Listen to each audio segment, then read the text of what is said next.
আসলে ঘর আমার, অধিকার আমার।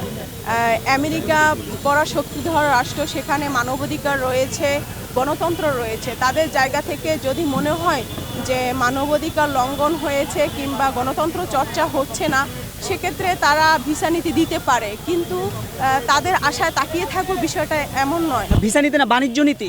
বাণিজ্য নীতি দিক থেকে আমি মনে করি যে সরকারের যে একগুঁয়ামি, সেই একগুঁয়ামির কারণে কিন্তু আজকে বাণিজ্য নীতিতে পরিণত হয়েছে। আর বাণিজ্য নীতিতে ক্ষতিগ্রস্ত হবে বাংলাদেশের সাধারণ জনগণ এবং সেই সাথে ব্যবসায়ীরা। কারণ সরকারে যারা আমলা রয়েছে, পেটুয়া বাহিনী রয়েছে কিংবা মদতপুষ্ট যারা রয়েছে, তারা অলরেডি বেগমপাড়ায় কিন্তু বাড়ি গাড়ি করে ফেলছে। সুইস ব্যাংকে তাদের অ্যাকাউন্ট ভারী হয়ে গেছে।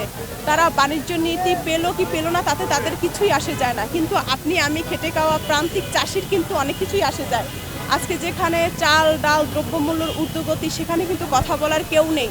সেই জায়গা থেকে যখন বাণিজ্য নীতি চলে আসবে, তখন এখনই আপনারা দেখতে পাচ্ছেন ডলার সংকট, সেখানে এলসি ওপেন করা যাচ্ছে না এবং ইম্পোর্ট এক্সপোর্ট কিছুই করা যাচ্ছে না। সেই জায়গা থেকে আমরা কিভাবে উত্তরণ হব, সেই জায়গায় যদি আমরা ফোকাস না করে আমরা শুধুমাত্র ক্ষমতাকে টিকিয়ে রাখার জন্য যদি আমরা কাজ করে যাই, আওয়ামী লীগ সরকার যদি কাজ করে যায়, তাহলে আসলে ওনার একগুঁয়ামির কারণে, ওনার অধিক মানে এটাকে কি বলে, দম্ভর কারণে যদি বাংলাদেশের বাণিজ্য নীতি আসে, এর দায় নিতে হবে আওয়ামী লীগ সরকারকে।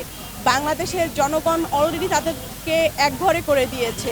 বাণিজ্য নীতি আসার সাথে সাথে তাদের যে বন্ধুরা রয়েছেন, তাদের যে ব্যবসায়ী ডোনার রয়েছেন, তারাও তাদেরকে একঘরে করে দেবে। কারণ তাদের বউ বাচ্চা নিয়ে খেতে হবে, তাদের ফ্যাক্টরি চালাতে হবে, তাদের শ্রমিকদের বেতন দিতে হবে। সেটি না করে কিন্তু তারা যখন এটি করে, তখন কিন্তু তারাও তাদের কাছ থেকে সরে যাবে। তো আমি মনে করি আওয়ামী লীগের হাতে, এই ফ্যাসিস্ট সরকারের হাতে এখনও সময় আছে।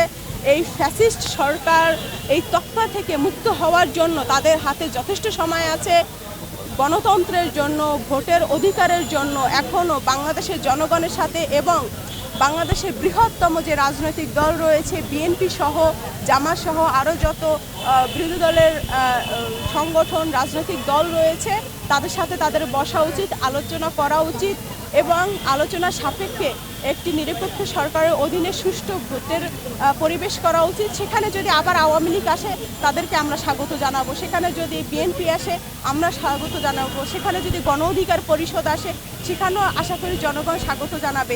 কিন্তু একপাক্ষিক দিনের ভোট রাতে করে যদি ফেরেশতারাও সেখানে সহযোগিতা করে, তারা যদি বলে যে না এটা ফেয়ার হয়েছে, ফেরেশতারা আমাদেরকে সহযোগিতা করেছে, তবু বাংলাদেশের জনগণ বিশ্বাস করবে না। কারণ তাদের গত 14 সালে এবং 18 সালে যে ভোট হয়েছে, সেই ভোটের মাধ্যমে বাংলাদেশের জনগণের আওয়ামী লীগের উপর থেকে আস্থা উঠে গেছে।